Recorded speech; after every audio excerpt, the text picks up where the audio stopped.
Imagine a fortune so big you cannot even count it. One man lived with that kind of wealth. He was richer than anyone today, richer than any king, richer than any emperor in history. His name was Mansa Musa. He ruled the Mali Empire in 14th century West Africa. His wealth was not in stocks or digital numbers, it was in real, pure gold. He was a king, and gold was everywhere around him. His story can sound like a myth. His life makes us rethink what wealth and power mean today. Mansa Musa took the throne around the year 1312. He controlled key resources and trade routes. Europe struggled in the Dark Ages, while West Africa entered a golden age. Mali was rich because gold lay in its soil. These lands had some of the richest gold in the world.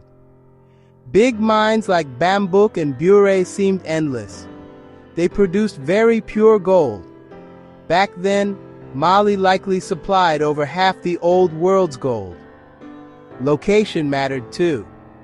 Mansa Musa controlled the main roads across the Sahara to the Mediterranean and the Middle East.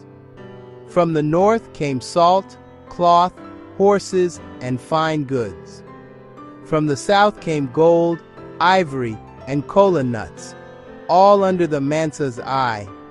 Taxes and tribute on trade gave the state its power. That money paid for a big army, many officials, and bold public works. People even used gold dust as daily money. Wealth was part of life. Visitors were amazed by the riches. It also showed power. Soon one journey would show Mali's glory to the world. In 1324, Mansa Musa began the Hajj. The Hajj is the Muslim pilgrimage to Mecca. This was no ordinary trip.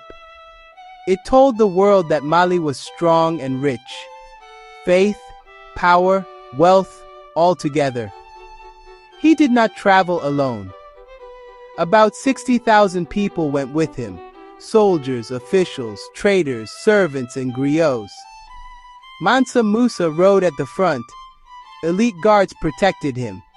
500 heralds wore silk. They carried staffs of pure gold. A long baggage train followed. Around 100 camels marched beside them. Each one carried heavy sacks of gold dust. Much of this gold was for gifts. He planned to give to towns and people along the way. Moving so many across the desert was hard. It took careful planning and strong leaders. News of the Golden King spread fast. People talked about him in every market. People said he ordered mosques built at Friday rest stops. To many who watched, it felt like a holy visit. Order, learning, and wealth were on show. Everyone could understand that message. At last, they reached the gates of Cairo. In July 1324, Mansa Musa reached Cairo, capital of the Mamluk Sultanate, with a vast caravan behind him.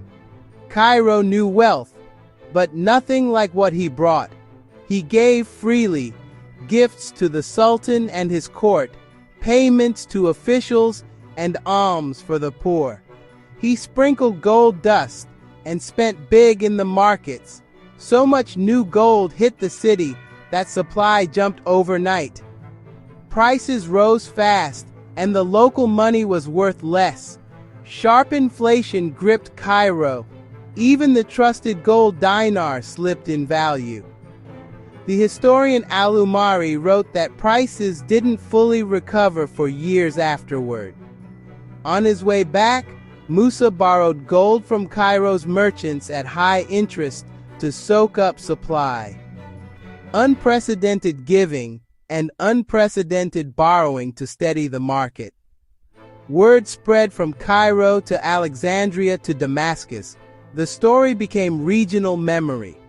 He held so much gold he could shake a great city without meaning to. His kindness showed just how vast his fortune was. The Hajj changed how Mansa Musa saw home. He would build. He saw grand cities. He wanted that for Mali. He brought builders, teachers, and poets. Some came from Andalusia, Abu Ishaq al-Sahili, a master builder, joined him. He helped plan new works. Timbuktu became his focus. He would make it a center of learning. With royal funds, building began. Walls rose, courtyards formed. The Jingwereber Mosque was built. Mud and timber shaped a grand house of prayer. Local craft met Islamic design. The look was bold and new. Madrasas opened. Sankore grew into a great university. Libraries filled with books, law, faith, stars, numbers, and medicine. Patronage drew scholars. Reputation kept them there.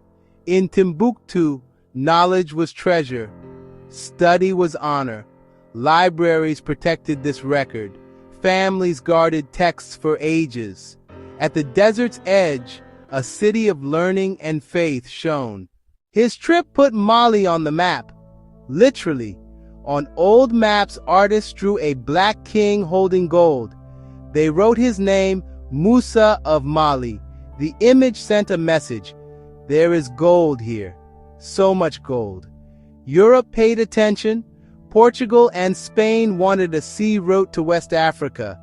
They hoped to reach the source of that gold. They tried to skip the slow caravans. They chased direct access to wealth. These voyages helped spark the age of exploration. At home, life bloomed. Prosperity grew. Art and faith grew.